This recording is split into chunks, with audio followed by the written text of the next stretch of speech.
हा बोला ना सर. माझे दोन्ही अकाउंट को होस्ट करा बरं का. हा मला करू. स्क्रीन शेअर करता. हो.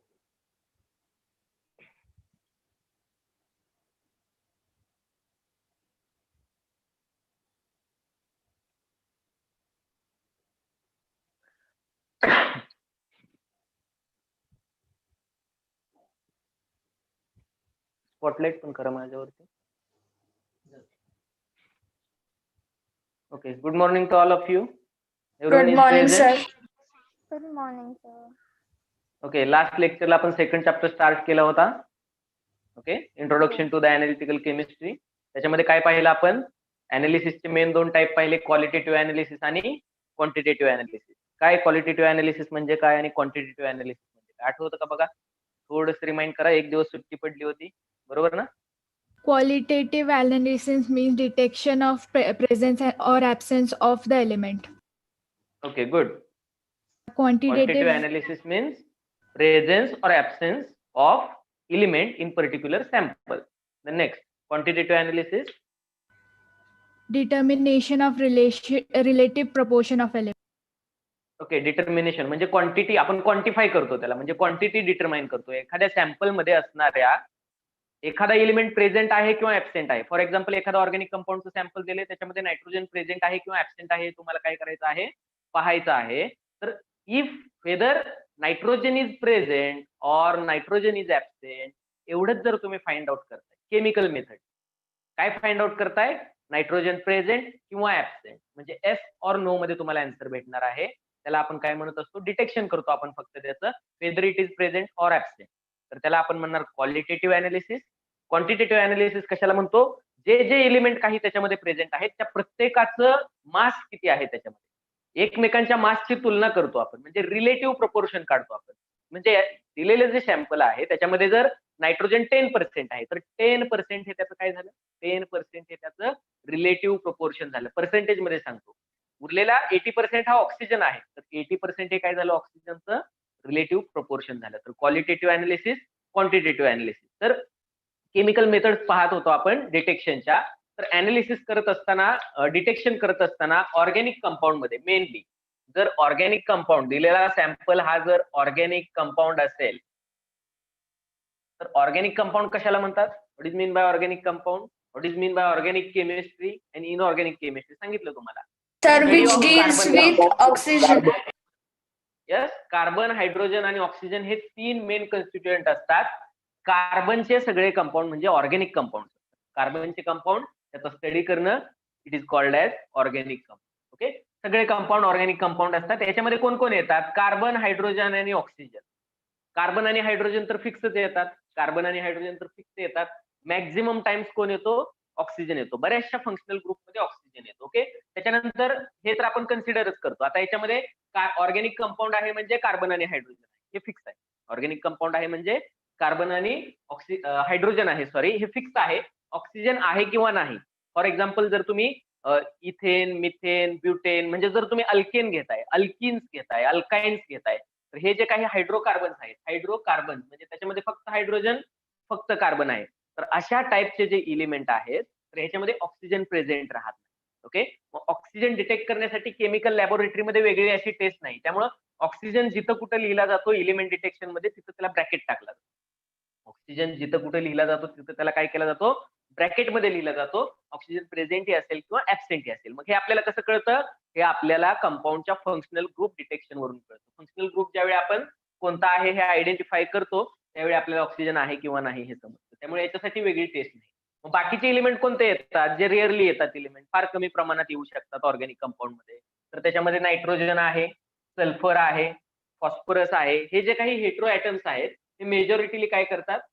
बऱ्याचशा कंपाऊंड मध्ये नायट्रोजन, सल्फर, फॉस्फरस हे काय करत असतात? ऑर्गॅनिक कंपाऊंड मध्ये. आणि हॅलोजन पण येतात. हॅलोजन म्हणजे क्लोरीन, ब्रोमीन. ओके, तर हे कंपाऊंड, आयोडीन, तर हे कंपाऊंड काय होत असतात? ऑर्गॅनिक कंपाऊंड मध्ये हे इलिमेंट्स प्रेझेंट असतात बऱ्याच वेळेस. तर यामध्ये काय केलं जातं? कार्बन, हायड्रोजन तर फिक्सच असतात. ऑक्सिजन साठी टेस्ट नाही, ते फंक्शनल ग्रुप वरून समजणार आहे. त्यामुळे बऱ्याच वेळी याला ब्रॅकेटमध्ये लिहिलं जातं. पण ऑक्सिजन ही मोठ्या प्रमाणावर प्रेझेंट असतो. आणि हे तीन सोडून या तिन्ही पासून ऑर्गॅनिक कंपाऊंड बनतात. तर बाकीचे कोणतं मटेरियल, कोणते इलिमेंट्स येऊ शकतात? तर नायट्रोजन, सल्फर, फॉस्फरस आणि हॅलोजन हे इलिमेंट ऑर्गॅनिक कंपाऊंड मध्ये प्रेझेंट असतात. मग इलिमेंट डिटेक्शन टेस्ट झाल्यानंतर आता हे इलिमेंट डिटेक्शन टेस्ट करण्यासाठी याच्यासाठी टेस्ट केलीच जात नाही, टेस्ट ह्या हेटेरो ऍटम साठी केली जाते, का तर याच्यापासूनच ऑर्गॅनिक कंपाऊंड बनलेला आहे. But whether these elements are present or absent, म्हणजे याचं क्वालिटेटिव्ह अनालिसिस करतो. याच्यामध्ये नायट्रोजन फॉर एक्झाम्पल जे काही रिएजंट आहे त्याच्यामध्ये जर रिएजंट टाकले तर टेस्ट ट्यूब मध्ये ब्ल्यू कलर भेटतो आपल्याला, प्रुशियन ब्ल्यू कलर भेटतो किंवा व्हायोलेट कलरचा प्रेसिपिटेट भेटतो. जर दिलेला रिएजंट गिवन सॅम्पल मध्ये तुम्ही ऍड करताय ठराविक टेम्परेचरला किंवा जी काही सोडियम डिटेक्शन टेस्ट आहे, सोडियम मेटलची टेस्ट केली जाते, त्या सगळ्या प्रोसिजर खूप लेंथी प्रोसिजर आहेत. तर त्या तुम्ही प्रोसिजर केल्यानंतर जर तुम्हाला ब्ल्यू कलर मिळाला तर तो नायट्रोजन असतो, येलो मिळाला तर तो सल्फर असतो. तर त्या कलरवरून काल तुम्हाला टेस्ट ट्यूब आणि कलर वगैरे दाखवले कसे आयडेंटिफाय करायचे, तर त्याच्यावरून आपण सांगू शकतो whether it is nitrogen is present or absent. कोणते एलिमेंट प्रेझेंट आहेत ऍबसेंट आहे ते आपण पाहू शकतो. म्हणजे जर हा नायट्रोजन एलिमेंट प्रेझेंट असेल तर याचा फंक्शनल ग्रुप कोणता असू शकतो, ज्याच्यामध्ये नायट्रोजन आहे असाच फंक्शनल ग्रुप असू शकतो. नायट्रो ग्रुप असू शकतो, अमाइन असू शकतो, अमाइड असू शकतो.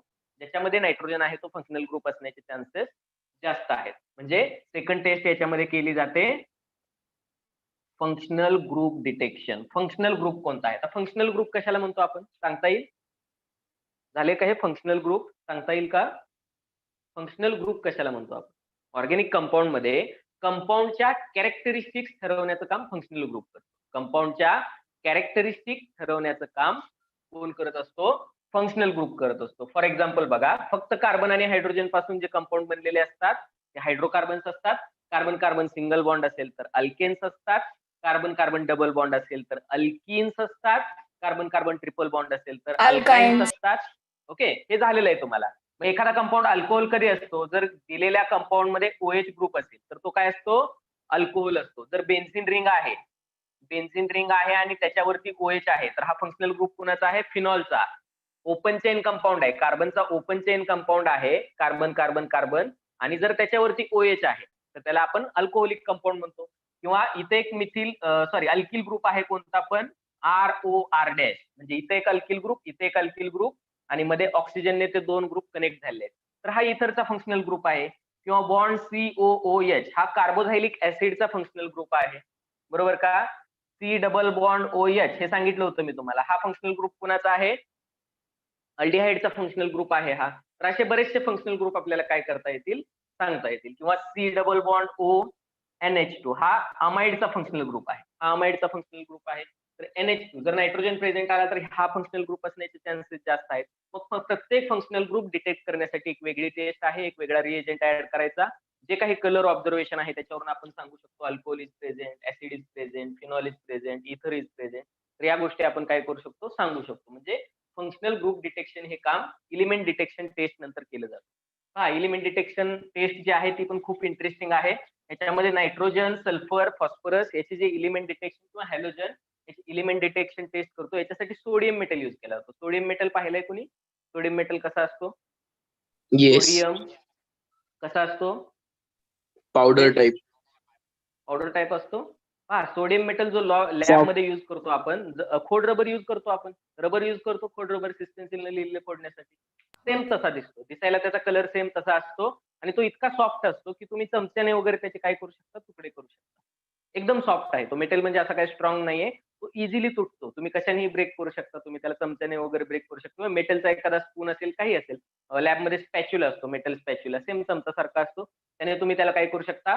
कट करू शकता. पण सोडियम मेटलची एक प्रॉपर्टी आहे, कोणती प्रॉपर्टी आहे आठवते? ऐकले कधी? सोडियम मेटलची एक प्रॉपर्टी आहे, it is kept in kerosene. It is kept in kerosene. Why it is Because it catches fire. Explosive. Okay, fire catch करतो.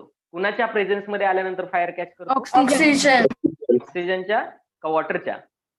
मेजॉरिटीली वॉटरच्या प्रेझेन्स मध्ये आल्यानंतर काय करत असतो? सोडियम मेटल फायर कॅच करतो. ओपन ऍटमॉस्फिअर मध्ये तो इझिली फायर कॅच करत नाही, पण जर तो वॉटरच्या कॉन्टॅक्ट मध्ये आला तर पटकन फायर कॅच करतो. तर तो काय करत असतो?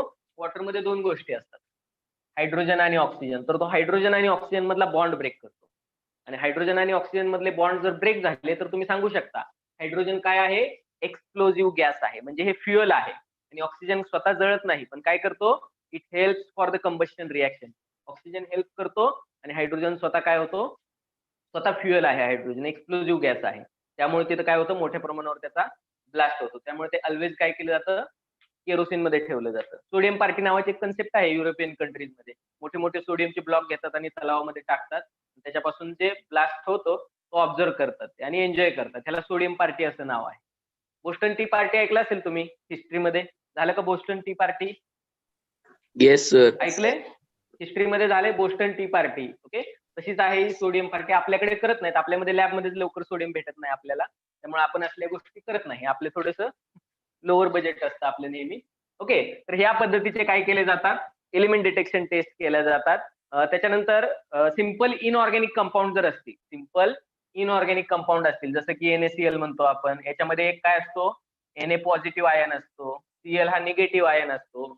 पॉझिटिव्ह आयनला आपण कॅटायन म्हणतो, निगेटिव्ह आयनला आपण काय म्हणतो असतो? Anion. एनायन म्हणत असतो. तर जर असे सिम्पल कंपाऊंड असतील ज्याच्यामध्ये एक कॅटायन आहे, एक एनायन आहे, जास्त काही कॉम्प्लिकेटेड स्ट्रक्चर नाही किंवा कॉम्प्लेक्स कंपाऊंड नाहीये. कॉम्प्लेक्स कंपाऊंड ही शिकायचे आहेत आपल्याला 12th स्टँडर्ड मध्ये. कोऑर्डिनेशन केमिस्ट्री नावाचं चॅप्टर आहे, त्याच्यामध्ये आपण मोठे मोठे स्ट्रक्चर इनऑर्गॅनिक कंपाऊंडचे पाहणार आहोत. तर जर सिम्पल कंपाऊंड असतील तर ह्याच्यामध्ये फक्त तुम्हाला काय डिटेक्ट करायचं आहे?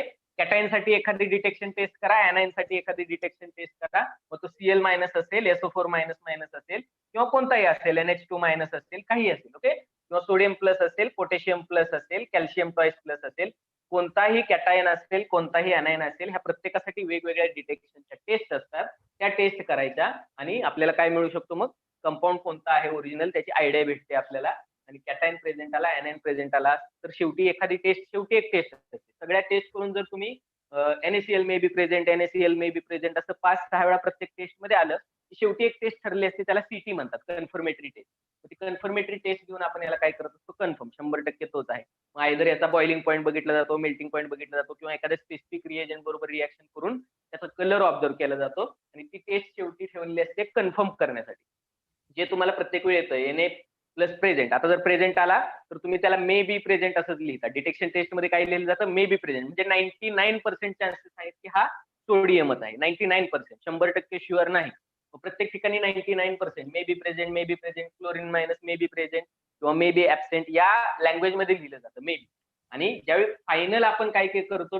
कन्फर्मेटरी टेस्ट घेतो, त्याच वेळी आपण रिझल्ट काय लिहित असतो? It is confirmed, NaCl is confirmed. आणि त्यावेळी तो 99% चा 100% होतो. 100% तो काय झाला?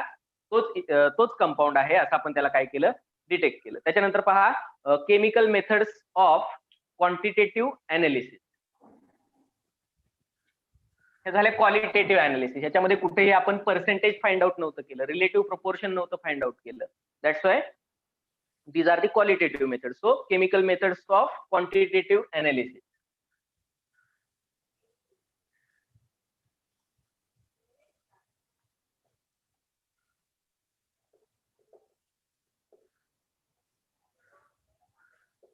Write down this: chemical methods for quantitative analysis.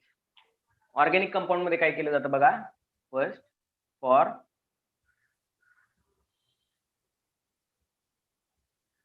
for organic compounds जे एलिमेंट फाइंड आउट करत होतो एलिमेंट डिटेक्शन टेस्ट मध्ये, nitrogen, sulphur, carbon, hydrogen, okay, त्याचे पर्सेंटेज फाइंड आउट केले जातात. म्हणजे पहिली स्टेप काय असते याच्यामध्ये? Determination of percentage of element.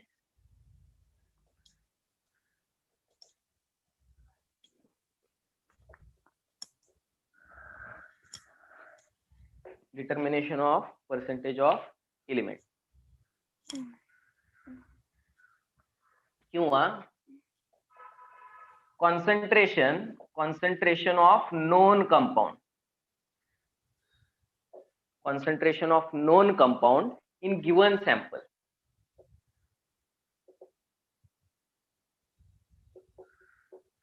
Concentration of known compound in given sample.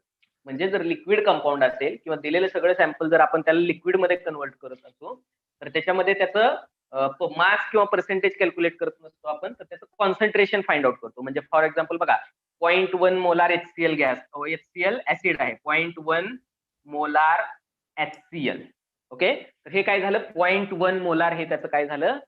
0.1 molar हे याचं कॉन्सन्ट्रेशन झालं. म्हणजे लिक्विड मध्ये एखाद्या सॉल्व्हंट मध्ये किती सॉलिड आहे किंवा किती कंपाऊंड आहे याला आपण काय म्हणत असतो? कॉन्सन्ट्रेशन. म्हणजे बघा, एका लिटर मध्ये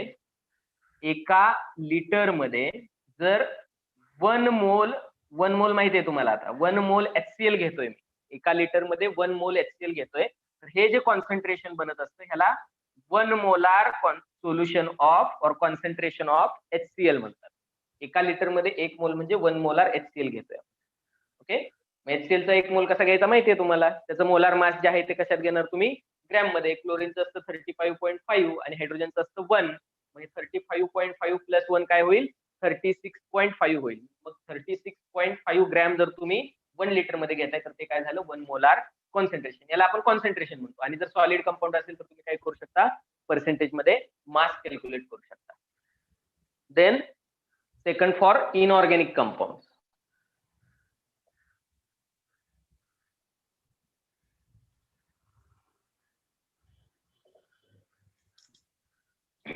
इनऑर्गॅनिक कंपाऊंड साठी पहा, डिकम्पोजिशन रिएक्शन केली जाते पहिल्यांदा. क्रुसिबलचं एक्झाम्पल दिलं होतं मी काल.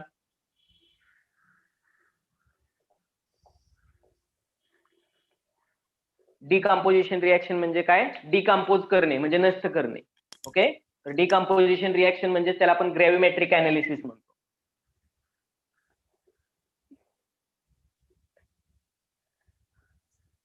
ग्रॅव्हिमेट्रिक अनालिसिस म्हणजेच काय, क्रुसिबल मध्ये म्हणजे एखाद्या एक्झाम्पल दिलं होतं तुम्हाला, मॅग्नेशियमचा एखादा कंपाऊंड आहे, मॅग्नेशियमचा एखादा काय आहे, कंपाऊंड आहे, आणि तुम्हाला काय करायचं होतं, मॅग्नेशियमचं पर्सेंटेज काउंट करायचं आहे. तर तुम्ही काय केलं, त्या कंपाऊंडला पूर्ण डिकम्पोज केलं, म्हणजे बाकीचे जे काही एलिमेंट होते त्याच्यामध्ये ते काय झाले, तुम्ही हाय फ्लेमला जर हिटिंग केलं तर बाकीचे कंपाऊंड काय होत आहेत, बाकीचे कंपाऊंड त्याच्यामधले बाकीचे एलिमेंट जे आहेत ते त्याच्यामधले नष्ट होऊन जात आहेत. मग जो मेटल आहे तो खाली राहतो, मॅग्नेशियम, त्याचा ओपन एअर मध्ये काय होतोय, ओपन एअर मध्ये ऑक्साईड बनतो. माईक कुणाचं चालू आहे, अनम्यूट करा, म्यूट करा, कुणाचं माईक चालू आहे बघा. तर काय होतंय, तिथं बाकीचे कंपाऊंड डिकम्पोज होऊन जातील. मग जो मॅग्नेशियम राहिलाय त्याचा ओपन एअर मध्ये तुम्ही बर्न करताय, म्हणून त्याचा काय बनेल, ऑक्साईड बनेल. आणि तो जो ऑक्साईड आहे तो आपण क्रुसिबल मध्ये कसं वेट घ्यायचं सांगितलं बिफोर. त्याच्यामध्ये कंपाऊंड सॅम्पल टाकायच्या अगोदर त्या एम्प्टी क्रुसिबलचं वेट घेतलं, आणि त्याच्यामध्ये सॅम्पल ऍड केल्यानंतर परत एकदा वेट घेतलं त्याचं, आणि वेट डिफरन्स पाहिला आपण. त्याला सांगितलं 3-3, 5-5 तास हिटिंग करावी लागते त्याला. क्रुसिबल, लीड, त्याचा पेअर ऑफ टंग, हे सगळ्या गोष्टी आपण काय केलेत काल, स्क्रीन शेअर करून आपण फोटो पाहिलेले आहेत त्याचे. ओके, तर ती जी अनालिसिस आहे त्याला आपण काय म्हणत असतो, ग्रॅव्हिमेट्रिक अनालिसिस. आणि जी रिएक्शन होते, जे आपण 3-3 तास 2-2 तास त्याला जे हाय फ्लेम वरती काय करत असतो, कंबशन रिएक्शन करत असतो किंवा टेम्परेचर त्याचं वाढवत असतो, त्याला डिकम्पोजिशन रिएक्शन म्हणतात. डिकम्पोजिशन करत असतो आपण. Then the process of reaction between two solution till its completion. Second एक मेथड आहे, जर सोल्युशन असतील, आता इनऑर्गॅनिक कंपाऊंडचे पण काय असतात, आयन्स सोल्युशन बनतात. तर सोल्युशन असतील तर काय केलं जातं बघा, त्याच्यासाठी प्रोग्रेस ऑफ रिएक्शन चेक केली जाते. प्रोग्रेस ऑफ रिएक्शन, हे एवढंच लक्षात ठेवायचं, हे तुमच्या सिलेबस मध्ये नाही, हे सगळं प्रॅक्टिकल वर्क आहे. रिएक्शनची किती फास्ट होते reaction, progress of reaction between two solution, दोन सोल्युशन मधले रिएक्शन किती फास्ट होते याच्यावरून टिल इट्स कम्प्लिशन म्हणजे कधी कंप्लीट होते, टिल इट्स कम्प्लिशन म्हणजे रिएक्शन किती फास्ट प्रोसीड होते. रिएक्शन स्टार्ट करायची with respect to time measure करायचा, किती दोन सोल्युशन मधले रिएक्शन फास्ट होते आणि किती वेळेत कंप्लीट होते.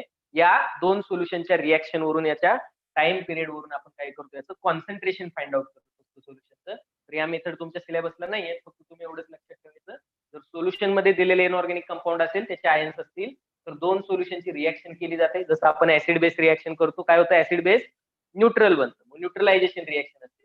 तर त्या टाईपचे रिएक्शन केले जातात अपोजिट रिएजंट वापरून, आणि रिएक्शन कंप्लीट किती वेळात होते, किती प्रोग्रेस होते रिएक्शन, या सगळ्यावरून आपण काय करत असतो, त्याच्या कॉन्सन्ट्रेशन किती आहे फाइंड आउट करत असतो. तर या काही केमिकल मेथड्स आहेत. देन क्वांटिटेटिव्ह मेथड मध्ये पहा, मेजरमेंट ऑफ क्वांटिटीज केलं जातं, म्हणजे मास आणि व्हॉल्यूम. जर सॉलिड कंपाऊंड असेल तर मास मेजरमेंट करायचं, जर लिक्विड कंपाऊंड असेल तर त्याचा व्हॉल्यूम मेजर करतो.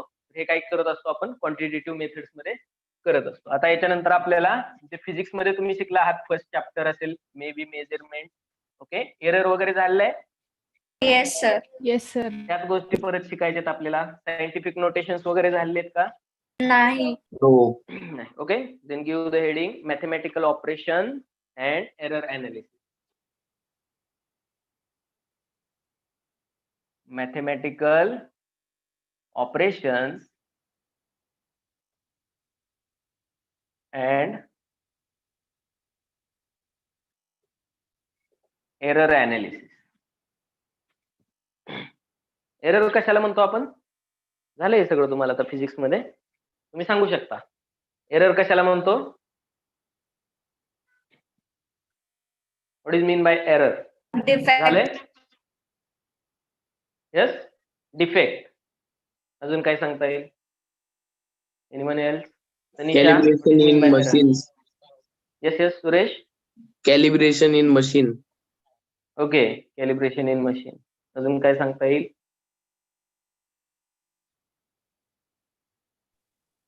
Personal error. Personal error. पण एरर म्हणजे काय सांगा पहिल्यांदा? ते एररचा टाईप झाला. इन्स्ट्रुमेंटल एरर, पर्सनल एरर, हा एररचा टाईप झाला. What is mean by error? जेवढं काही डेव्हिएशन ऍक्च्युअल व्हॅल्यू पासून होते. पहा, जर तुम्हाला 1 kg शुगर दिलेली आहे, मी काय दिलेली आहे? एक्झॅक्ट 1 kg शुगर दिलेली आहे. आणि तुमच्यापैकी सर्वांना सांगितलं मी दिलेली अमाऊंट तुम्हाला सांगितलेली नाहीये. दिलेली अमाऊंट शुगर तुम्ही काय करा, याचं मास फाइंड आउट करा आणि मला सांगा कशाच्या आधारे? वेट बॅलन्सच्या आधारे. ओके, वेट बॅलन्स दिलेला आहे तुमच्याकडे आणि सांगितलं दिलेली जी शुगर आहे क्वांटिटी, त्याचं मास प्रत्येकाने मला सांगायचं आहे, मास मेजर करून सांगायचं. जर जी ऍक्च्युअल व्हॅल्यू आहे, जी ऍक्च्युअल व्हॅल्यू दिलेली आहे तुम्हाला, त्याला आपण एकतर म्हणत असतो ट्रू व्हॅल्यू, ही काय असेल त्याची ट्रू व्हॅल्यू, किंवा त्याला ऍक्च्युअल व्हॅल्यू म्हणतात. Okay, true value, actual value, किंवा त्याला ऍक्सेप्टेड व्हॅल्यू म्हणतात. बघा किती टर्म्स आहेत. जी ओरिजिनल व्हॅल्यू आहे, जी एक्झॅक्ट त्याचं मास असेल, त्याला आपण काय म्हणणार? ट्रू व्हॅल्यू किंवा ऍक्च्युअल व्हॅल्यू किंवा ऍक्सेप्टेड व्हॅल्यू. म्हणजे ट्रू व्हॅल्यू आहे याची, तर तुम्ही प्रत्येकाने फाइंड केल्यानंतर एक्झॅक्ट तीच भेटेल असं नाहीये. एक्झॅक्ट तीच भेटेल असं नाहीये. फॉर एक्झाम्पल एकाने आता 1 kg it means 1000 gram. 1 kg means 1000 gram. Okay, exactly it means 1000.000 gram. येते का लक्षात? एक्झॅक्ट 1000 ग्रॅम तुम्हाला काय दिलेली आहे? शुगर दिलेली आहे. मग जर तुमच्यापैकी एकाने कॅल्क्युलेट केली, फॉर एक्झाम्पल जर सुरेशने कॅल्क्युलेशन केलं, सुरेशनं फाइंड आउट केलं मास किती आहे त्याचं, आणि तुम्हाला ते भेटलं 999.8 ग्रॅम. येते लक्षात? 999.8 ग्रॅम. म्हणजे याच्यामध्ये काय झालेलं आहे पहा, ऍक्च्युअल व्हॅल्यू ही झाली सुरेश साठीची ऑब्झर्व्ड व्हॅल्यू. ही काय झाली? ऑब्झर्व्ड व्हॅल्यू. ऑब्झर्व्ड आन्सर भेटलेला आहे, ऑब्झर्व्ड व्हॅल्यू भेटलेली आहे. आणि त्याच्यामध्ये 0.2 चा काय असणार आहे? 0.2 चा एरर आलेला आहे. ओके, म्हणजे जे काही डिफ्लेक्शन होतंय ट्रू व्हॅल्यू पासून ऑब्झर्व्ड व्हॅल्यू मध्ये, त्याला आपण काय म्हणत असतो? एरर म्हणत असतो. आणखी एकाने फॉर एक्झाम्पल तुमच्यापैकी गौरांगीने परत एकदा काय केली, त्याच शुगरचे मास परत एकदा चेक केलं आणि तिला व्हॅल्यू अशी भेटली 1000.3 ग्रॅम. मग 0.3 ग्रॅम हे काय भेटलेलं आहे? एक्स्ट्रा भेटलेलं आहे. मग या गौरंगीच्या व्हॅल्यू मध्ये काय असणार आहे? 0.3 हा काय असणार आहे? 0.3 हा काय असणार आहे? एरर असणार आहे. याला आपण काय म्हणत असतो? एरर म्हणत असतो. ओके, आणि जिथं कुठं आपण फिजिक्स केमिस्ट्रीमध्ये एखादा प्रॉब्लेम सॉल्व्ह करतो, एखादं कॅल्क्युलेशन करतो, तर प्रत्येक ठिकाणी काय होतात? हे सगळे मॅथमॅटिकल ऑपरेशन्स आपण युज करत असतो. प्रत्येक ठिकाणी ऍडिशन करतो, सबट्रॅक्शन करतो, मल्टिप्लिकेशन करतो, डिवायडेशन करत असतो. तर त्या प्रत्येक ठिकाणी काय होत असतो? एरर येत असतो. ओके, हे फिजिक्स मध्ये डिटेलमध्ये शिकलेला आहात तुम्ही. तर इथं जो सुरेशच्या केसमध्ये एरर आलेला आहे, हा लेस दॅन आलेला आहे. म्हणजे हा एरर कसा असणार आहे? निगेटिव्ह एरर भेटलेला आहे. हा जो एरर आहे हा कसा भेटलेला आहे? True Positive. व्हॅल्यू पेक्षा पॉझिटिव्ह, म्हणजे पॉझिटिव्ह एरर भेटलेला आहे. ओके, तर या व्हॅल्यूला आपण काय म्हणत असतो? एरर म्हणत असतो. एरर पाहण्याच्या अगोदर आपल्याला सायंटिफिक नोटेशन्स पाहायचे, त्याच्यानंतर आपण एरर विषयी काय करूयात? डिस्कशन करूयात. Give the heading scientific notations. Scientific notations कशाला म्हणतात पहा, किंवा एक्सपोनेन्शियल नोटेशन्स असंही म्हणतात त्याला.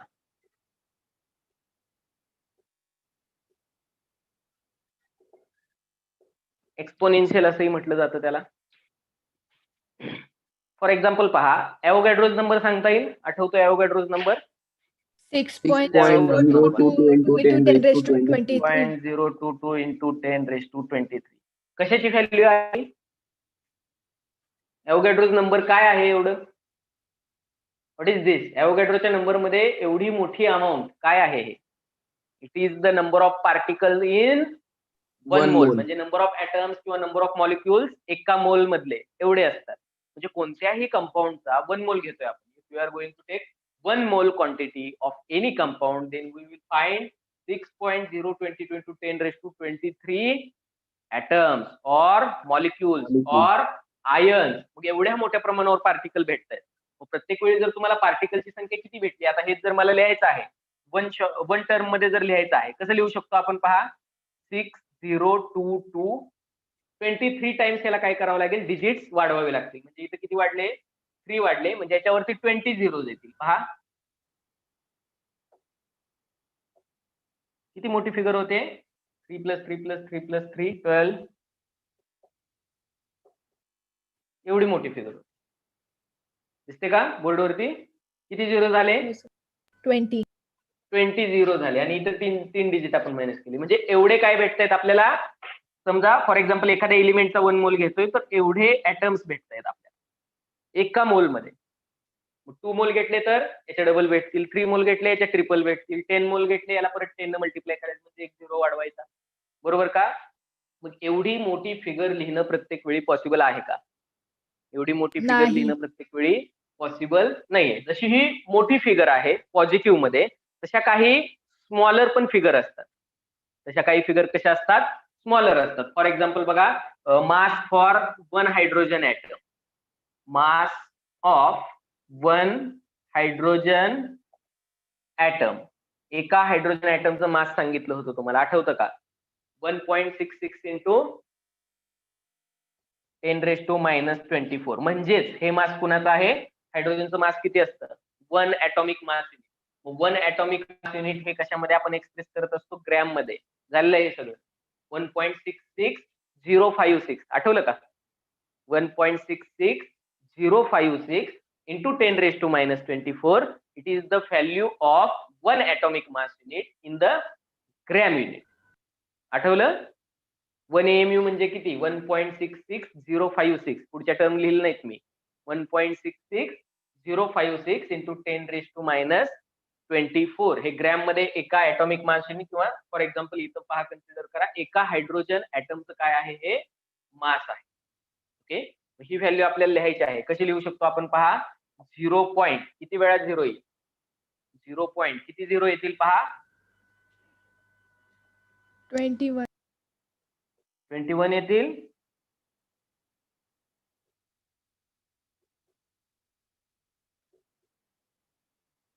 किती झिरो झाले? 21 into 166.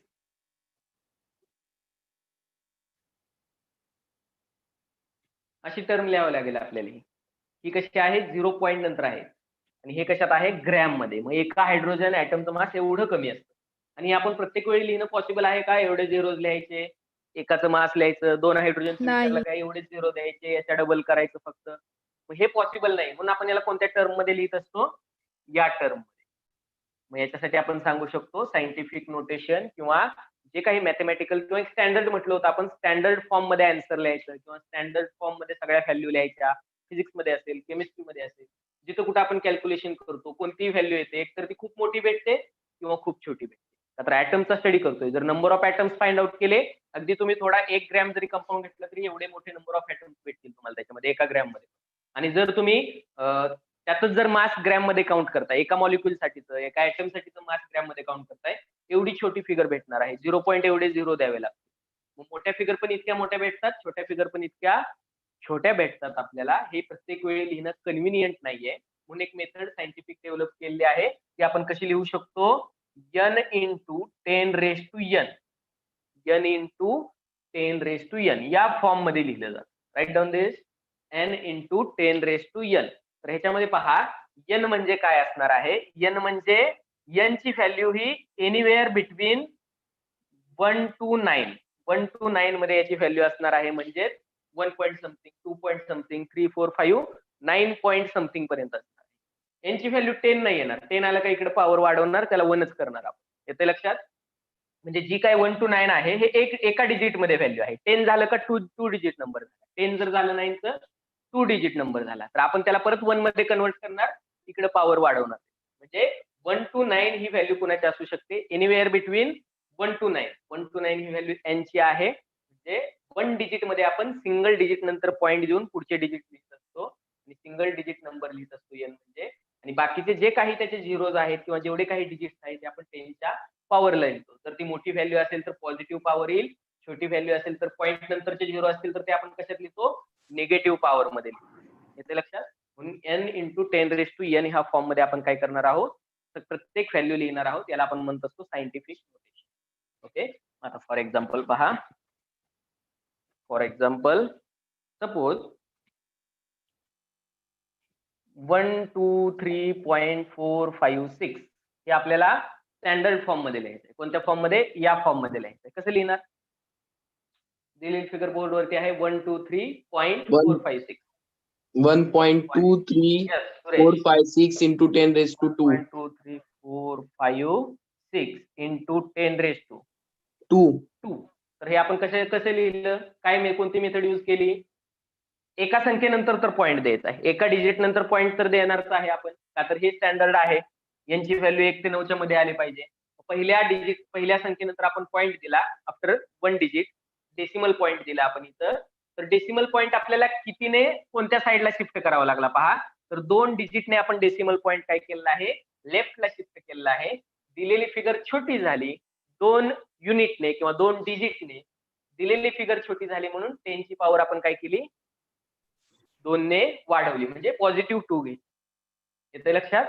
तेवढं आपण 10च्या पॉवरला, म्हणजेच आपण याला 100 ने मल्टिप्लाय केलं तर ह्याची व्हॅल्यू काय होत नाही? चेंज होत नाही. आणि हेच जर आपल्याला रिव्हर्स करायचं असेल, फॉर एक्झाम्पल पहा 0.00015 असा नंबर आहे आणि हा आपल्याला या फॉर्म मध्ये लिहायचा आहे. सायंटिफिक नोटेशन, स्टँडर्ड नोटेशनच्या फॉर्म मध्ये लिहायचा आहे. कसं लिहिणार? तर आपल्याला पॉईंट कुठे द्यावा लागेल? 0ला व्हॅल्यू नाही, मग आपण पॉईंट कुठे देणार?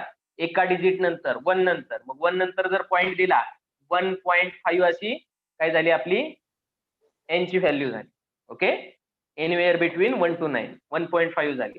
कितीने डिजिट सरकवला बघा? डेसिमल पॉईंट कुठं होता? इथं होता. कितीने सरकवला आपण? 1, 2, 3, 4.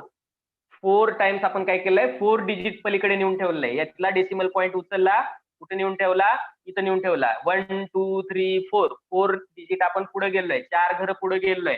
म्हणून आपण काय करणार? संख्या मोठी झाली तर 10ची पॉवर छोटी व्हायला पाहिजे, म्हणजे निगेटिव्ह मध्ये जायला पाहिजे. काय होईल? 10⁻⁴ म्हणजे त्याची व्हॅल्यू चेंज करायची नाही. नाहीतर 10ची पॉवर काहीतरी लिहिले, वेगळेच डिजिट सरकवले तिकडं, पॉवर वेगळी दिली तर त्याची व्हॅल्यू चेंज होणार आहे. हे सगळं करत असताना दिलेल्या टर्मची व्हॅल्यू चेंज झाली नाही पाहिजे. ओके. सेम राहिली पाहिजे व्हॅल्यू. तर आपण या पद्धतीने काय करू शकतो? लिहू शकतो. मग याचे जर आपल्याला फॉर एक्झाम्पल आता अशा ज्या डिजिट मध्ये आपण लिहितोय याचे जर आपल्याला मॅथमॅटिकल ऑपरेशन्स जर करायचे आहेत, कोणते मॅथमॅटिकल ऑपरेशन्स करत असतो आपण? फॉर एक्झाम्पल ऍडिशन करतो किंवा सबट्रॅक्शन करतो. ऍडिशन सबट्रॅक्शन करत असताना आपल्याला आता कशा पद्धतीने करता येईल? याचं तर करतो आपण. याचं कसं करतो? पॉईंटच्या खाली पॉईंट बरोबर घेतो. येते लक्षात? पॉईंटच्या खाली पॉईंट घेतो. फॉर एक्झाम्पल बघा एक प्रॉब्लेम दिला आहे 5.55 into 10⁻⁴ आणि याच्यामध्ये ऍडिशन करायला सांगितलं आहे 6.95 into 10⁻³ या दोन टर्मची तुम्हाला काय करायचे आहे? ऍडिशन करायचे. काय करता येईल? काय करता येईल बघा? पॉवर सेम करायचे. पॉवर सेम करायची. तर इथं आपण काय करत होतो पहा, 1.23 असेल आणि 12.34 असेल आणि या दोन टर्म जर तुम्हाला ऍड करायला सांगितले, आपण नेहमी काय करायचो? डेसिमल पॉईंटच्या खाली डेसिमल पॉईंट, बरोबर का? मग याची ऍडिशन करायचो, याची ऍडिशन करायचो, पॉईंटच्या खाली पॉईंट यायचा बरोबर आणि याची ऍडिशन करायचो. जर पॉवर काय एक्स्ट्रा झाली तर आपण इकडे शिफ्ट करायचो. येते लक्षात? म्हणजे डेसिमल पॉईंटच्या खाली बरोबर डेसिमल पॉईंट घ्यायचो. तर इथं काय करायचं आता तुम्हाला? डेसिमल पॉईंटलाच आपण या पॉवर मध्ये कन्व्हर्ट केलंय म्हणून पॉवर फिगर सेम करायचे. पॉवर फिगर सेम झाली तर त्याची काय होणार आहे? ऍडिशन होणार आहे. पॉवर कशी सेम करणार पहा, याची जर 10⁴ आहे तर याची पण 10⁴ करा. कशी 10⁴ करू शकता बघा, याची इंटू 10⁴ इंटू 10⁴. पॉवर काय केली आता इकडून कॅल्क्युलेशन करणार आपण. पॉवर काय केली, एकने वाढवली. पॉवर जर एकने वाढली तर फिगर काय होणार, एकने ही टर्म एकने काय होणार, एका डिजिटने कमी होणार. म्हणजे 0 पॉईंट इकडे सरकवायचं, 0.695. ही टर्म मोठी करताय, पॉवर छोटी करा. पॉवर छोटी करताय, ही टर्म मोठी करा. येते लक्षात. मग आपण पॉवर मोठी केली, ही टर्म छोटी करणार. ओके, अपोजिट, जेणेकरून मिनिंग बदलणार नाही. एकने पॉवर वाढवली, एक डिजिटने आपण डावीकडे गेलो, लेफ्टला गेलो म्हणजे जी फिगर आहे ती काय झाली, छोटी झाली. मग ही टर्म झाली. मग आता या दोन्हीची तुम्ही काय करू शकता, डायरेक्ट ऍडिशन करू शकता. कशी ऍडिशन करणार, 5.55 आणि 0.695 याची ऍडिशन करणार इंटू 10⁴ इंटू 10⁴. करा ऍडिशन, सांगा आन्सर मला. 6.245 6.245 इंटू 10⁴. 10⁴. तर 10⁴ हा डेसिमल आहे, याची ऍडिशन होत नाही. याची ऍडिशन कधी होईल, 10⁴ आणि 10⁴ ची ऍडिशन कुठे होते, जर इथं मल्टिप्लिकेशन असेल तर. येते लक्षात. मल्टिप्लिकेशन असेल तर याची ऍडिशन होते. ओके, नाहीतर फक्त कोइफिशियंटची काय होते, ऍडिशन होते. या टर्मची ऍडिशन होत नाही. याची ऍडिशन सबट्रॅक्शन कधी होईल, मल्टिप्लिकेशन असेल तर याची ऍडिशन, आणि डिवायडेशन असेल तर याचं काय होणार आहे, सबट्रॅक्शन होणार आहे. प्लस मायनस मध्ये पॉवर फिगर सेम करतो आणि आन्सर मध्ये पण तीच पॉवर फिगर राहते, ती चेंज होत नाही. ते फक्त डेसिमल पॉइंटला रिप्रेझेंट करण्यासाठी आपण ही पॉवर लिहिली आहे. डेसिमल पॉइंट किती डिजिट नंतर आहे, जसं की इथं 3 डिजिट नंतर आहे, इथं याच्या डिजिट नंतर 3 0 आहे. तर हे एक्सप्रेस करण्यासाठी आपण काय करतो, पॉवर फिगरचा यूज करत असतो. त्यामुळे इथं पॉवर फिगरची ऍडिशन वगैरे करत बसायचं नाही. Okay, then if you have to subtract 3.5 into, take another one, 3.5 into 10⁻², आणि दुसरी टर्म दिलेली आहे 5.8 into 10⁻³ 5.8 into 10⁻³ आता निगेटिव्ह पॉवर दिलेली आहे, निगेटिव्ह पॉवर दिलेली आहे. सबट्रॅक्शन करायला सांगितलेलं आहे. कसं करणार, सबट्रॅक्शन.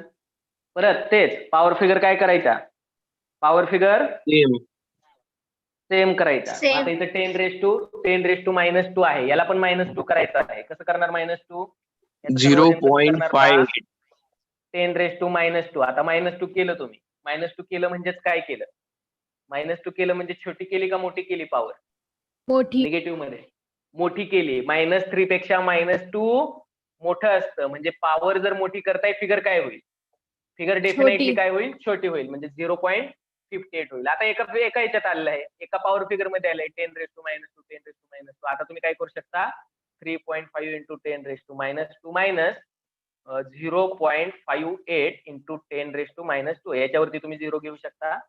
पलीकडे 0 दिल्याने काय होत नाही, त्याची व्हॅल्यू चेंज होत नाही. 3.5 3.50 दोन्हीची व्हॅल्यू एकच असते. त्याच्यातून हे मायनस करू शकता, तुम्हाला आन्सर भेटेल. काय भेटेल, 2.92 10⁻² आणि -2. म्हणजे ऍडिशन आणि सबट्रॅक्शन करताना नेहमी लक्षात ठेवायचं की पॉझिटिव्ह मध्ये असेल किंवा निगेटिव्ह मध्ये असेल, पॉवर सेम करायच्या.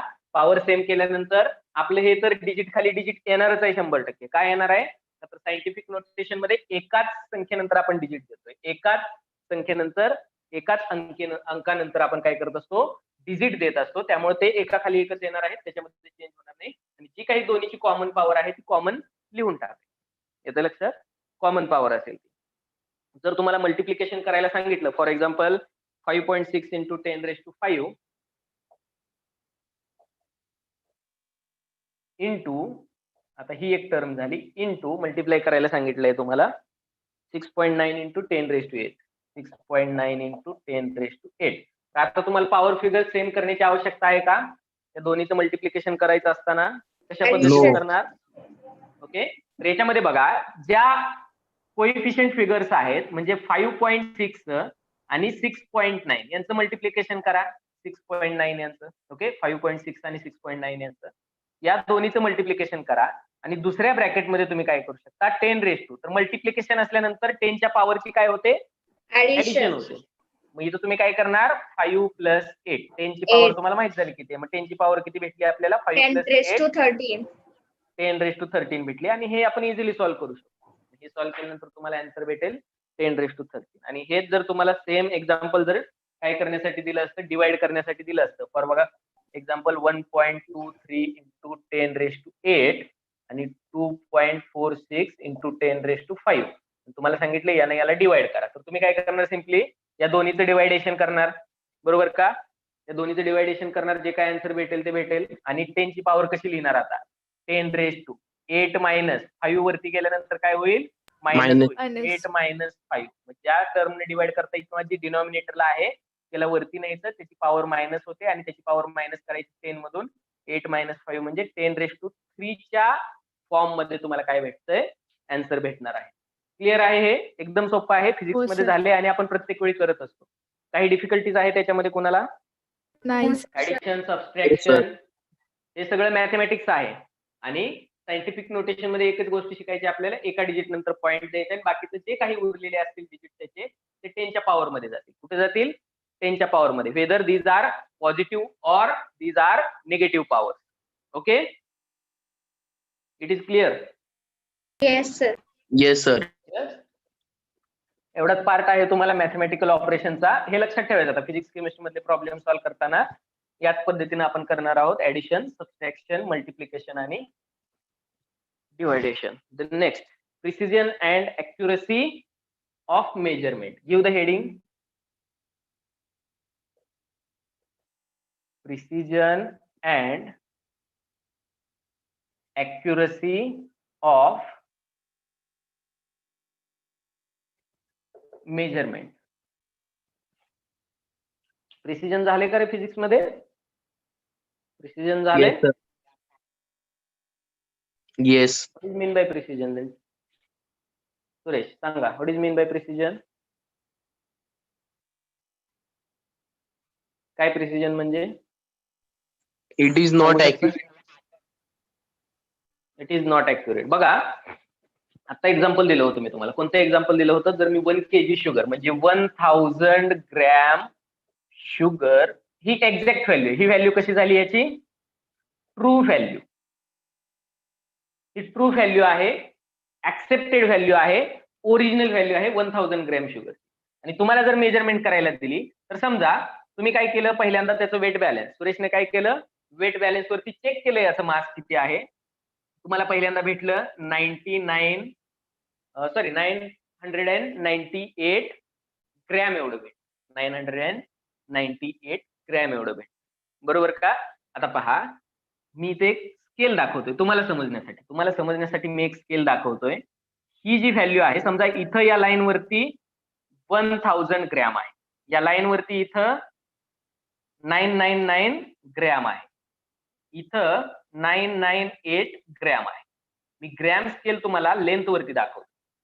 ग्रॅमचा स्केल कशावरती दाखवतोय लेंथ वरती. समजा इथं 1001 ग्रॅम आहे 997 आहे. तर हा स्केल मी तुम्हाला लेंथ वरती दाखवतोय समजण्यासाठी थोडंसं सोपं जातं. पहा एक्झॅक्ट व्हॅल्यू कुठे आहे आपली ट्रू व्हॅल्यू कुठे आहे.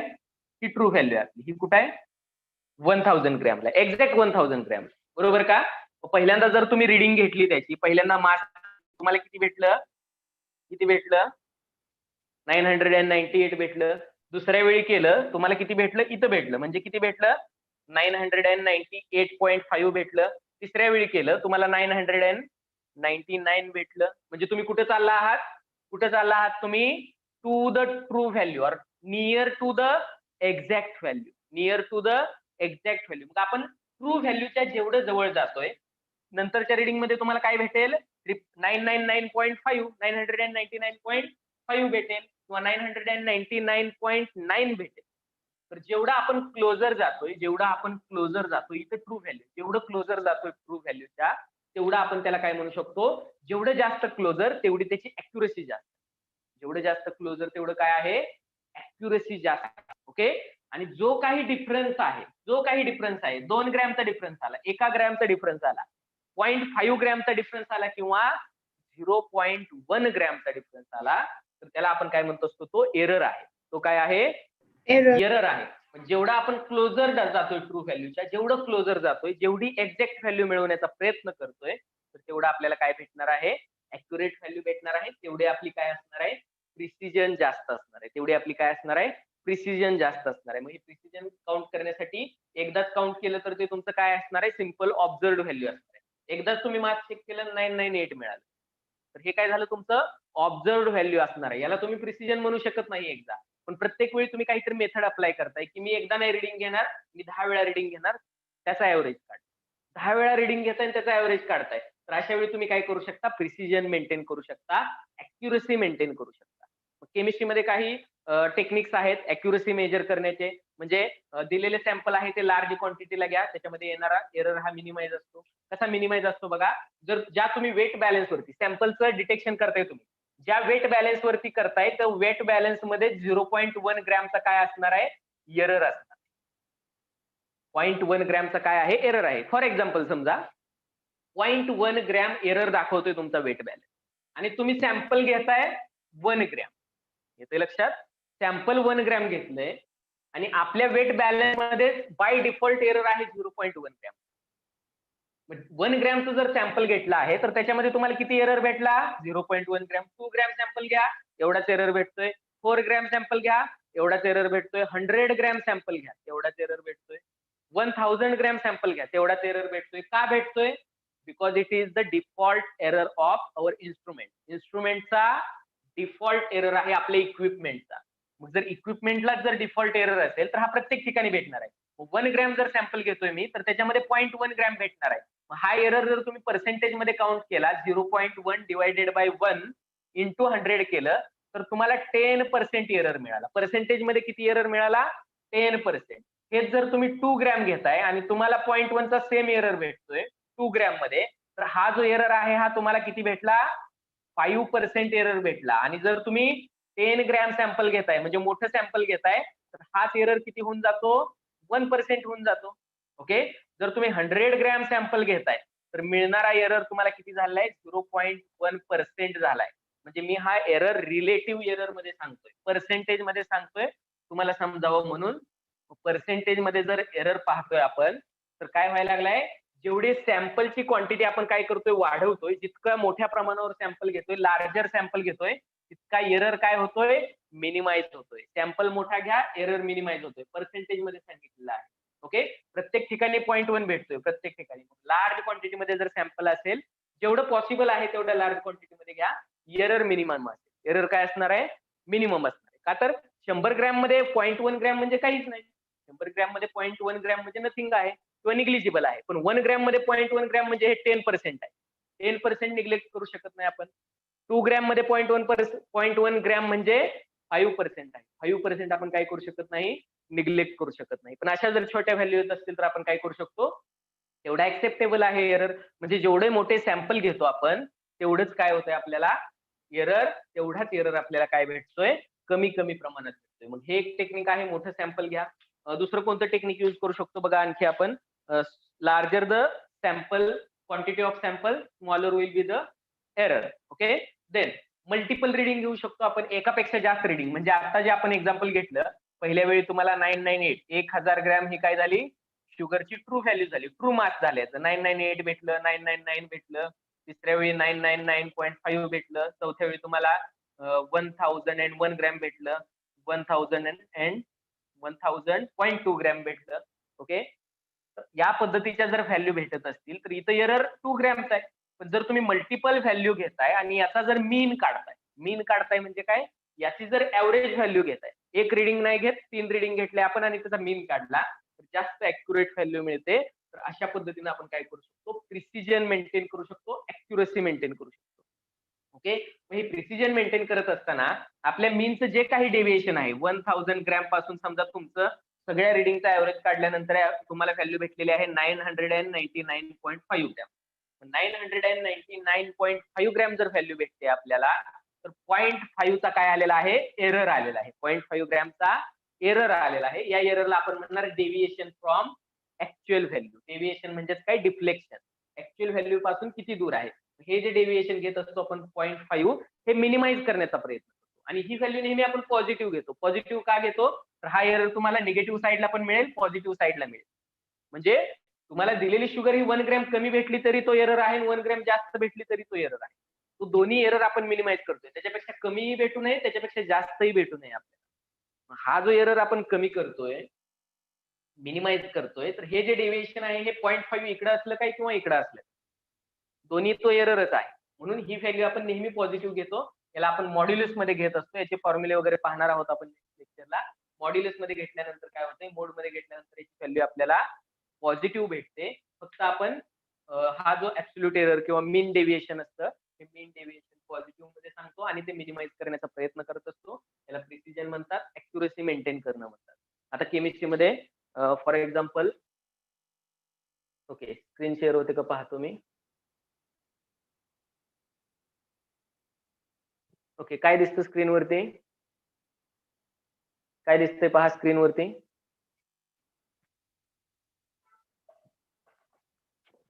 दाखवलं होतं का तुम्हाला ऍपरेटस लॅब मधलं? सर ऍपरेटस नाही माहिती. ब्युरेट आहे, ब्युरेट. ओके, तर ब्युरेटला इथं काय असतो, हा एक नॉब असते इथं ब्युरेटला. ओके, या नॉब मधून आपण लिक्विड फ्लो आहे तो स्टॉप किंवा ऍडजस्ट करू शकतो. थोडक्यात स्टॉप करू शकतो, स्टार्ट करू शकतो, करू शकतो किंवा फास्टर करू शकतो. एक सिम्पली नॉब आहे. याचं जर टिप पाहिलं तुम्ही एकदम स्मॉल आहे. तर ही ब्युरेट साधारणतः 25 ml किंवा 50 ml ची पण भेटते. 25 ml ची ब्युरेट दिली आहे तुम्हाला डायग्राम मध्ये. आता हे ब्युरेटच्या व्हॅल्यू आहेत बघा. ब्युरेट वरती व्हॅल्यू कशा आहेत इथं दिसत आहेत. ब्युरेट वरती व्हॅल्यू आहे 1 ml साठी मोठी लाईन आहे पूर्ण राऊंड. 1 ml साठी 1 ml साठी काय आहे, मोठी लाईन आहे. आणि त्या प्रत्येक 1 ml मध्ये काय पहा, या फिगर मध्ये पहा, ही जी व्हॅल्यू आहे ती कशाची आहे, 14 ची आहे. कुठली व्हॅल्यू? ही लाईन दिसते का? कर्सर दिसतोय प्रत्येकाला? कर्सर दिसतोय का? Yes. कर्सर दिसतोय, एरो दिसतोय, हँड दिसतोय. आता तिथं हँड दिसतोय, ठीक आहे. तर ही जी लाईन आहे मी दाखवतोय, ही लाईन कशाची आहे पहा, ही लाईन 14 ml ची आहे. आणि ही जी लाईन आहे ही लाईन कशाची आहे, 15 ml ची आहे. म्हणजे इथून इथपर्यंत 1 ml आहे, इथून ते इथपर्यंत 1 ml आहे. मग ही 15 ची लाईन आहे. या दोन्हीच्या मध्ये एक लाईन खूप मोठी आहे जी एक्झॅक्ट हाफला आहे, इथपर्यंत आहे. या लाईन तर पूर्ण राऊंड आहेत. या लाईन कशा आहेत, पूर्ण त्या ब्युरेटला राऊंड आहेत, पूर्ण सर्कल मध्ये आहे. आणि ही लाईन फक्त इथपर्यंत दिसते आपल्याला. तर ही इथपर्यंत दिसणारी जी लाईन आहे ही एक्झॅक्ट हाफची आहे. म्हणजे इथं किती व्हॅल्यू असेल, इथं 14 आहे, इथं 15 आहे. म्हणजे इथं किती झालं, 14.5 एक्झॅक्ट हाफ. त्याच्यामध्ये 5 लाईन दिलेल्या आहेत तुम्हाला. 5 लाईन ज्या दिलेल्या आहेत 1, 2, 3, 4 आणि शेवटच्या लाईनला 5 होईल. तर इथं 0.1 ml ची लाईन आहे. आणि ह्या जर खालच्या काउंट केल्या तर 14 ml पासून 15 ml पर्यंत 10 लाईन्स दिलेल्या आहेत आपल्याला. म्हणजे एका ml चे 10 भाग केलेले आहेत. म्हणजे 0.1 ml आपण याच्याने काय करू शकतो, मेजरमेंट करू शकतो.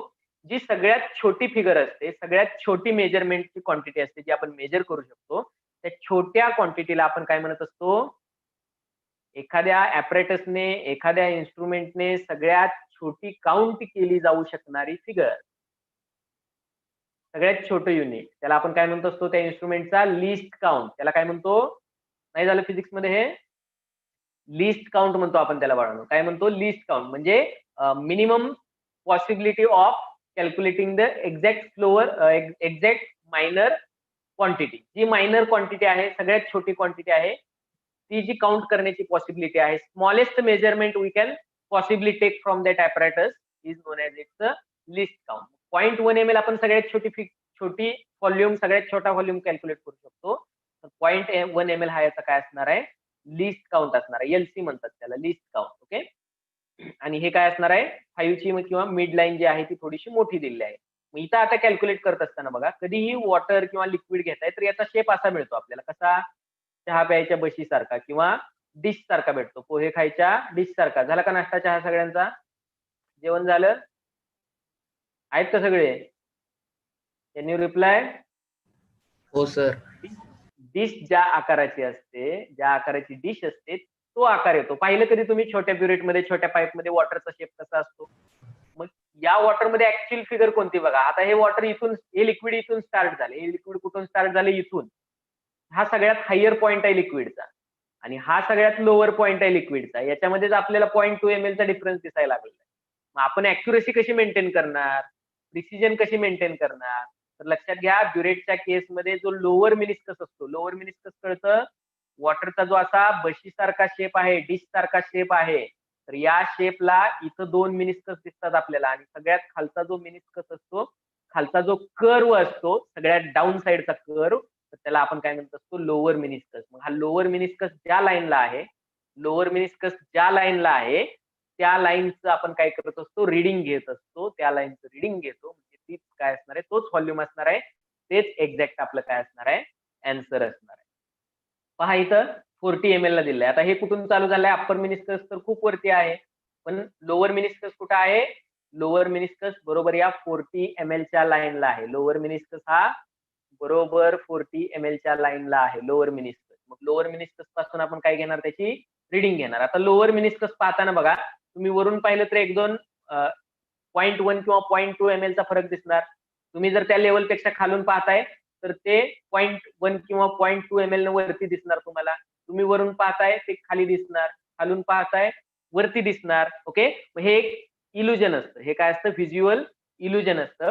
मग हे मिनिमाइज करण्यासाठी, हा आता आपला पर्सनल एरर आहे, हा जो आहे तो पर्सनल एरर आहे. याला मिनिमाइज करण्यासाठी जो लोअर मिनिस्कस आपण पाहतोय त्याच्या उंचीला आपलं डोकं घेऊन जायचं, त्याच्या उंचीला डोळे घेऊन जायचे. त्याला पॅरलली जर तुम्ही पाहताय तरच तुम्हाला काय होतंय, म्हणजे त्या मिनिस्कसला पॅरलली आणि एक्झॅक्टली व्हर्टिकल ब्युरेटला परपेंडिक्युलरी जर तुम्ही पाहताय तरच तुम्हाला त्या मिनिस्कसची किंवा त्या व्हॉल्यूमची एक्झॅक्ट व्हॅल्यू भेटणार आहे. येतं लक्षात? मग इथून तुम्ही पाहणार त्याला, म्हणजे जी ब्युरेट आहे याचं रिडिंग घेताना एरर कसा मिनिमाइज करू शकता तुम्ही, तर एक्झॅक्ट लोअर मिनिस्कसची व्हॅल्यू घेणार आपण. लोअर मिनिस्कस पाहताना पर्सनल एरर जो तिथं असतो तो मिनिमाइज करणार. कसा मिनिमाइज करणार, आपण चांगली चांगली टेक्निक शिकून घेणार. जी हाईट आहे लोअर मिनिस्कसची, त्या हाईटला आपले डोळे पाहिजे, तर आपल्याला ते डिफ्लेक्ट दिसणार नाही. जर तुम्ही त्याच्यापेक्षा खाली उभं राहून, टेबलवरती स्टँड असतो, स्टँडवरती ब्युरेट असते आणि आपली जर उंची कमी असेल, आपण जर खालून पाहतोय त्याला या डायरेक्शन जर आपण पाहतोय, तर आपल्याला हा लोअर मिनिस्कस 0.1 ml ने किंवा 0.2 ml ने वरतीच दिसणार आहे. आपली जर उंची जास्त आहे, आपण वरून पाहतोय, तर हा लोअर मिनिस्कस खाली दिसणार आहे आपल्याला. मग रिडिंग डिफ्लेक्ट होते, आपली फ्लक्च्युएट होते रिडिंग. मग हा पर्सनल एरर मिनिमाइज करण्यासाठी टेक्निक काय आहे, लोअर मिनिस्कसच्या लेवलला आपले डोळे घेऊन जावा, म्हणजे काय होणार नाही, म्हणजे याला जर पाहायचंय, आता आपले डोळे कुठे आहेत, याच्या बरोबर एक्झॅक्ट लोअर मिनिस्कसच्या समोर आहेत, म्हणून आपल्याला हे सगळं दिसू शकतं व्यवस्थित. आणि 40 ml ही एक्झॅक्ट रिडिंग आपण घेऊ शकतो. इथं 14 ml आहे, ही रिडिंग घेऊ शकतो आपण या केसमध्ये. या पद्धतीचा सेटअप असतो. स्टँड असतं, ब्युरेट अडकवलेली असते, त्याला नॉब असते इथं ब्युरेटला, आणि खाली आपण काय ठेवतो, कोनिकल फ्लास्क ठेवतो टायट्रेशनसाठी. हे पण नेक्स्ट चॅप्टर मध्ये आपण पाहणार आहोत, सेटअप वगैरे सगळे टायट्रेशन करत असतो आपण याच्याने. ओके, तर या टाईपच्या काही ब्युरेट्स असतात, नॉब असते. आता नवीन आलेले ब्युरेट ह्या सगळ्या या टाईपचे बोरोसिलिकेटच्या. आणि ही जी टिप आहे, ही टिप जितकी छोटी असते, पहा इथं आतलं इनर पण छोटं झालेलं आहे, इथं जर तुम्हाला दिसत असेल तर इनर एकदम छोटं झालेलं आहे. इथं एकदम छोटा असं ओपनिंग असते याला, जेणेकरून drop drop drop drop wise addition. एकदम मोठं जर याला ओपनिंग असतं तर काय झालं असतं, जरा नॉब ओपन केलं का एकदम जास्त ml गेलं असतं, ऍक्युरेट रिडिंग आपल्याला घेता येत नाही. एका शेवटच्या ड्रॉपने कलर चेंज होतो, टायट्रेशन मध्ये शेवटच्या ड्रॉपने कलर चेंज होतो. त्या ड्रॉपने कलर चेंज झाला का आपल्याला हे लगेच स्टॉप करता आलं पाहिजे, त्याच्यापेक्षा जास्त क्वांटिटी नाही पडली पाहिजे, जेणेकरून आपलं रिडिंग चुकणार नाही. तर या टाईपचे आपण काय करत असतो, घेत असतो. इथे दिले आहेत बघा, रिडिंग मार्किंग दिसत आहेत तुम्हाला 21, 22. तर याला तुम्ही एक्झॅक्ट किती व्हॅल्यू म्हणू शकता, याचा जो लोअर मिनिस्कस आहे, लोअर मिनिस्कस कुठं आहे, 22 ला आहे का नाही, अप्पर मिनिस्कस हा 22 ला आहे, 22 ला याचा अप्पर साइड आहे 22 ला, मग लोअर मिनिस्कस आपल्याला 22.1 ला दिसतं. जर लोअर मिनिस्कस 22.1 ला दिसत असेल तर आपण काय म्हणणार, 22.1 इज द एक्झॅक्ट रिडिंग.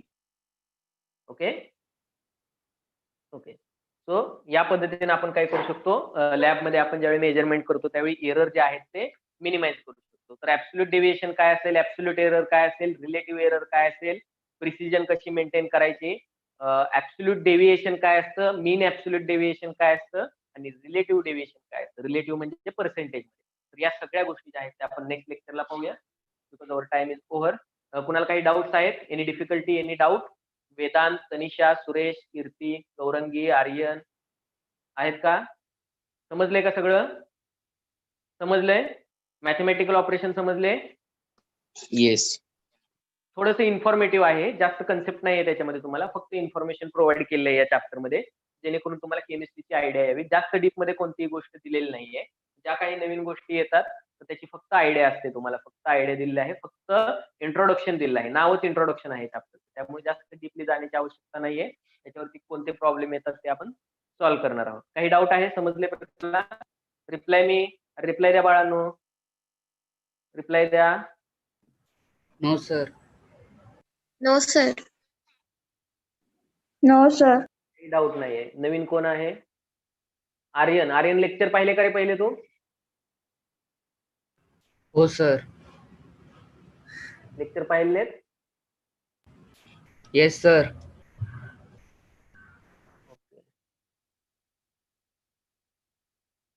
ठीक आहे, थांबूयात आपण इथं, लेक्चर स्टॉप करूयात. Have a nice day. Bye bye for all. Bye, sir. Okay, thank you everyone.